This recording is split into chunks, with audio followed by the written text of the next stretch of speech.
हम अपना गलती एक्सेप्ट करने मुझे के लिए कुछ नहीं सुनना, तुम धोखेबाज हो, सारे लड़के धोखेबाज बिल्कुल होते हैं। धोखेबाज, हम मानते हैं धोखेबाज तक हैं। हंसी दूंगी, बिल्कुल हम मैं तुम्हारे ऊपर धोखेबाज केस हैं। करूंगी। तुम्हारे हाथ जोड़ती हूँ, प्लीज एक बार इस बच्चे के लिए बच्ची है। हाँ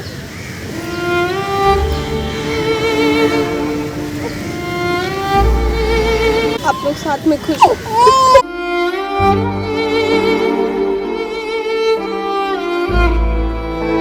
सो हेलो व्हाट्सअप गाइस, कैसे हैं आप सब। मैं मोहित आज जो वीडियो के साथ। तो गाइस आज हमारे साथ हैं ममता जी और ये है इनके हस्बैंड। तो गाइस इनकी फैमिली के ऊपर एक बहुत बड़ी प्रॉब्लम आई हुई है। तो ममता जी एक बार आप प्लीज़ अच्छे से पब्लिक को बताइए।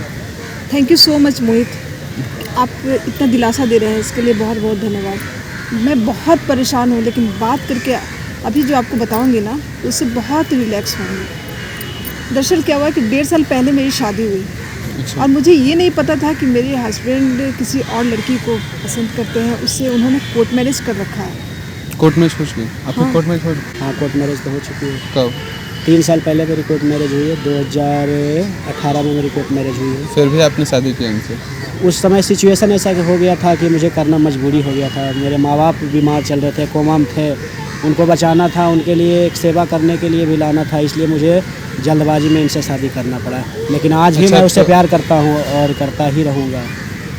तो अभी प्रॉब्लम क्या आ रही है, आप इस चीज़ को बताओ। प्रॉब्लम आ रही है ये कि वो लड़की जो है मुझे छोड़ना नहीं चाह रही, मुझे माफ़ करना नहीं चाह रही। वो इतना ही बोल रही है कि आपने मेरे साथ ऐसा क्यों किया, जिससे कि मेरी 2 ज़िंदगियां ख़राब हो रही है। कि ये भी टेंशन में आ रही है और एक वो जो मुझसे प्यार करती है वो भी टेंशन में आ रही है। तो ममता जी आपको सब कुछ पता था कि इनकी शादी हो चुकी है, ऐसा कुछ इन्होंने बताया आपको? हाँ, इन्होंने 1.5 साल पहले मुझे सारी स्टोरी बता चुकी थी। दरअसल अच्छा। इनकी कोई गलती नहीं है और बहुत मजबूरी में इन्होंने शादी किया। इनकी मम्मी कोमा में थी और इनके साथ इतनी बड़ी प्रॉब्लम थी ना कि ये मम्मी की बात टाल नहीं सकते थे। तो इनके पापा बहुत प्रेशर डाले कि देखो तुम्हारी मम्मी कोमा में है, तुमको शादी करनी ही पड़ेगी। तो अब क्या दिक्कत आ रही है? मतलब वो लड़की टॉर्चर कर परेशान कर रही है, ये बात है? हाँ, वो लड़की बहुत परेशान कर रही है। और दूसरी बात है कि अब मेरी छोटी बच्ची है, इसको लेकर के कहाँ जाऊँगी। अब मैं एक रिक्वेस्ट करना चाहती हूँ, मैं चाहती हूँ एक बार उससे मिल करके उससे बात करूँ, उससे समझाऊँ कि देखो मेरी छोटी बच्ची है, प्लीज़। ठीक है, तो आप एक काम करो, आप उसे बात करो, आप एक बार उन्हें बुला लो यहाँ पे, ठीक है? फिर हम बात करते हैं उनसे, अगर उन्हें बुला लो यहाँ पर। हेलो दीक्षा, क्या बोलने के लिए तुमने मेरे पास फोन किया? प्लीज़ यार 2 मिनट मेरी बात सुन लो, एक बार हमसे मिल लो ना प्लीज़। प्लीज़ कुछ मेरी मजबूरी थी, प्लीज़। मेरे पास जो भी गलती हुआ तुम मुझे मिल के सजा उसका दे दो, लेकिन उसमें मेरी गलती नहीं है। प्लीज़ ट्राई टू से समझने की कोशिश करो ना, नहीं देखना चाहती, प्लीज़ प्लीज़ प्लीज़ नहीं मिलना चाहती ना, देखना तक नहीं चाहती। प्लीज़ एक बार उसी को अंडरस्टैंडिंग दूर करने के लिए एक बार तुमसे मिलना चाह रहे हो। प्लीज़ तुम एक बार मिल लो, एक बार प्लीज़ रिक्वेस्ट। तुम जो मुझे बोलोगी, जो कहोगी मैं करूँगा, लेकिन एक बार तुम प्लीज़ हमसे मिल लो ना, बस आखिरी एक बार, लास्ट 2 मिनट के लिए भी प्लीज़। कहाँ मिलना है? आ जाओ ना, यहाँ पे हैं बैठे हुए कहाँ पे? पार्क में। ओके, आ रही हूँ।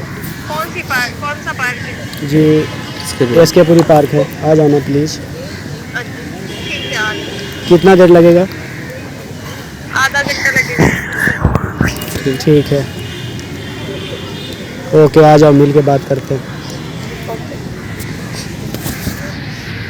चलिए ठीक है, तो वो आ रही हैं, आप उनसे पहले बात करो, ठीक है? हम आप पहले उन्हें उनसे कोशिश बात करो समझाने की, और फिर हम लोग ममता जी उन्हें समझाएंगे फिर, ठीक है?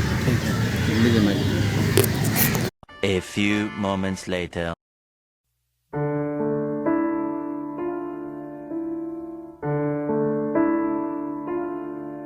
क्या बोलने के लिए बुलाया ये सॉरी, देखो हमसे गलती हुई, हम मानते हैं तुम्हारा गलती, लेकिन उसमें मेरी गलती नहीं है। मेरी कुछ मजबूरी आ गई थी, मुझे ऐसा करना पड़ा। लेकिन तुम मुझे समझाने की कोशिश आज भी मत तुमसे करो, मैं प्यार तुम्हें करती हूँ। बर्बाद करके रख दूँगी। देखो इसमें मेरी गलती नहीं, तुम यदि हकीकत जानोगे तो मुझे माफ़ मुझे कर कोई देना, हकीकत प्लीज़। नहीं जानना है।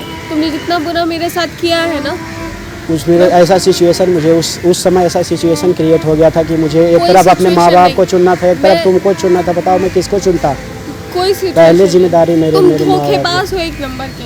धोखेबाज नहीं है, प्लीज़ ट्राई टू अंडरस्टैंड। आज भी मुझे तुमसे मैं तुम्हारी प्यार कोई करता हूँ, बात तुमसे नहीं ही सुनी। प्यार करता मुझे रहता हूँ, तुम्हारी प्लीज़ कोई- एक बार माफ़ कर दो मुझे। मुझे तुम्हारी कोई बात नहीं सुननी है। तुम एक नंबर के धोखेबाज हो, तुमने मेरे साथ धोखा किया, अगर तुमने मेरी मेरे जिंदगी जगह बर्बाद की है। मेरे जगह तुम भी रहती तो वही चीज़ करती जो मैंने किया, इसलिए कि तुमको अपने माँ बाप को यदि चुनना पड़ता तो तुम क्या करती मेरे बताओ। मेरे पूरे परिवार ने समझाया था कि तुम गलत हो, लेकिन तब भी मैंने तुम पे भरोसा किया। बिल्कुल आई नो, मैं जानता हूँ कि तुम मुझसे प्यार करती थी और करती हो भी, लेकिन उसमें क्या करते, मेरी मजबूरी, मेरे माँ बाप की मजबूरी, जो भी बोलो, ऐसा सिचुएशन क्रिएट हो गया था कि मुझे उनके सामने झुकना पड़ा और तुमको तुम्हारा दिल तोड़ना पड़ा। मैं तुम्हारी कोई प्लीज़ बात एक बार माफ़ कर दो, प्लीज़ प्लीज़ रिक्वेस्ट कर रहे हैं तुमसे, प्लीज़ माफ़ कर मैं दो। तुम्हारी कोई बात नहीं सुनना चाहती। अब मैं तुम्हारे ऊपर केस करूंगी कि तुमने 3 साल पहले मुझसे कोर्ट मैरिज किया है। और इसमें मेरी अब मैं कोई तुम्हें गलती नहीं, बिल्कुल भी नहीं मैं छोड़ूंगी, तुमसे तुम्हें मैं कोर्ट तुमसे तक प्यार घसीटूंगी, करता हूँ, याद रखना तुम। मैं तुमसे आज भी प्यार करता हूँ, प्लीज़ तुम मुझे माफ़ कर दो, प्लीज़ एक बार मेरी गलती, मैं तुम्हें अपना गलती छोड़ूंगी एक्सेप्ट, नहीं, याद रखो राहुल। प्लीज़ मैं अपना गलती एक्सेप्ट कर रहा हूँ, प्लीज़ मुझे माफ़ कर दो एक बार। मैं ऐसा सिचुएशन ज़िंदगी के दोराहे पे ऐसे सिचुएशन आ गए थे, ऐसे मैं खड़ा था कि मुझे कुछ नहीं सुनना है। मेरे पास कोई और रास्ता ही कुछ नहीं नहीं था। सुनना प्लीज़ है। तुम यदि सच्चाई जानोगे तो तुम खुद मुझे माफ़ कर दोगी, एक बार सच सुनने की कोशिश करो प्लीज़। इस दुनिया में कोमा में मेरे माँ चल रही थी, मेरे पिताजी बीमार थे, तो बताओ उस समय में एक बहू की ज़रूरत थी जो कि उनका सेवा कर सकते, तो मैं क्या करता बताओ। मेरी सिचुएशन यदि तुम जान जाओगी तो मुझे माफ़ कर दोगी प्लीज़। दीक्षा बैठो ना, बैठो ना यार 2 मिनट प्लीज़। क्या 2 मिनट, प्लीज़ क्या बैठो तुम ना। सफाई देना चाहते हो? तो मेरी गलती नहीं, हम गलती की, हम मानते कि अपना गलती एक्सेप्ट कर रहे हैं, लेकिन आज भी यदि तुम जानोगे तो मुझे माफ़ कर दोगी। हम अपना गलती एक्सेप्ट करने मुझे के लिए कुछ तैयार नहीं सुनना। तुम धोखेबाज हो, सारे लड़के धोखेबाज बिल्कुल होते हैं। मैं धोखेबाज, तुम्हें हम मानते कोर्ट धोखेबाज तक हैं, घसीटूंगी, बिल्कुल मैं हम तुम्हारे ऊपर धोखेबाज केस हैं, करूंगी। लेकिन ज़िंदगी जैसे राह पे खड़ा था कि मुझे एक दोनों में से एक को चुनना था। बताओ कि हम रिश्ते की कीमत चुकाए या अपना प्यार को कीमत चुकाए। मैं अपने रिश्ते को बचाने के लिए अपने प्यार को कुर्बान कर दिया। बताओ कि इसमें मैं महान हूँ या फिर मेरा प्यार महान है, दोनों महान है कि नहीं। मैं कुछ नहीं सुनना चाहती। तुमने जितना मुझे रुलाया है, मैं तो उससे दुगना तुम्हें रुलाऊंगी, तुम याद रखना। प्लीज़ मुझे माफ़ कर दो, मुझसे गलती हुई मैं है, कुछ मुझे नहीं सुनना प्लीज़, चाहती। अब मैं तुम्हारे ऊपर केस करूंगी। ये सब चूतियापन कर तुम्हें तो मैं अभी बताती हूँ कि एक लड़की की ताकत क्या होती है। प्लीज़ सुनो। अच्छा, इसको बाबू को जरा पकड़ी, 10 मिनट के लिए उससे बात कर लेती। बिल्कुल मेरी बात सुनो। क्या सुनना है? बैठो, यहाँ बैठो। देखो, इन्होंने गलती जानबूझ के नहीं की, और मुझे तो बाद में पता चल गया, हमारी शादी हो गई थी तो पता चला कि ये 3 साल पहले शादी कर चुकी थी। लेकिन प्रॉब्लम इतनी बड़ी थी, क्या बताऊँ, इनकी मम्मी कोमा में थी और इनके पापा का इतना प्रेशर था कि नहीं शादी करना है करना है। इनकी इस पर कोई गलती नहीं, तुमसे पहले भी प्यार करते थे और अभी प्यार करते थे, लेकिन समझो इसमें मेरा क्या होगा। और मेरी छोटी बच्ची है, प्लीज़ गलती उन्होंने की है, तभी तो मैं कह रही हूँ ना। हाँ दक्षा वो है, लेकिन प्लीज़ तुम तो समझ सकती हो ना। 3 साल पहले उन्होंने मुझसे शादी की थी, आप ही बताइए। दक्षा मैं जान रही हूँ इसमें तुम्हारी भी कोई गलती नहीं है, लेकिन मेरे हस्बैंड की भी कोई गलती नहीं है। लेकिन क्या करूँ, सिचुएशन कुछ ऐसा था कि मजबूरी में उन्हें मुझसे शादी करनी पड़ी। लेकिन अब बताओ मैं कहाँ जाऊँ, इतनी छोटी सी बच्ची है, उसको कहाँ छोड़ूँ, किसके पास छोड़ूँ। इससे प्लीज़ तुमसे रिक्वेस्ट कर रही हूँ, तुम अभी भी दूसरी शादी कर सकती हो, तुम प्लीज़ मेरी बच्ची के लिए प्लीज़ रिक्वेस्ट है मेरा, मेरी बात मान लो प्लीज़।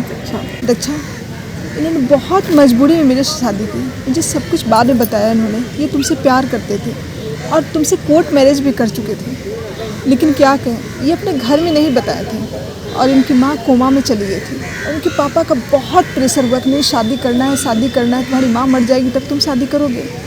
इतनी मजबूरी में तब इन्होंने फैसला लिया कि नहीं अपने पापा के लिए शादी करनी है, और उसके बाद इनकी कोई गलती नहीं। प्लीज़ दक्षा प्लीज़ प्लीज़ तुम समझने की कोशिश करो। और मैं अकेली रहती तो कोई दिक्कत नहीं था, तुमसे शादी करवा देती, लेकिन मेरी 6 महीने की बच्ची है, तो समझो कि उस मासूम का क्या होगा। अगर तुम कोई भी गलत कदम उठाती हो, तुम पुलिस के पास जाती हो, चाहे कुछ भी ऐसा फैसला लेती हो, तुम्हारी बच्ची की लाइफ बर्बाद हो जाएगी। प्लीज़ तुम्हारे हाथ जोड़ती हूँ, उसके लिए सोचो। सब कुछ सच है, ये उनकी बेटी है। हाँ दक्षा, ये राहुल की बेटी है। जी, अब आप प्लीज़ कुछ भी करने से पहले बस इस बच्ची के बारे में एक बार सोचना। तुम देखो, पुलिस के पास जाती हो, कोई गलत कदम उठाती हो, तो हम कहाँ जाएंगे? समझो इस बच्चे का करियर तो पूरा चौपट हो जाएगा। प्लीज़ तुम इसके लिए तुम्हारे हाथ जोड़ती हूँ, प्लीज़ एक बार इस बच्चे के लिए हाँ।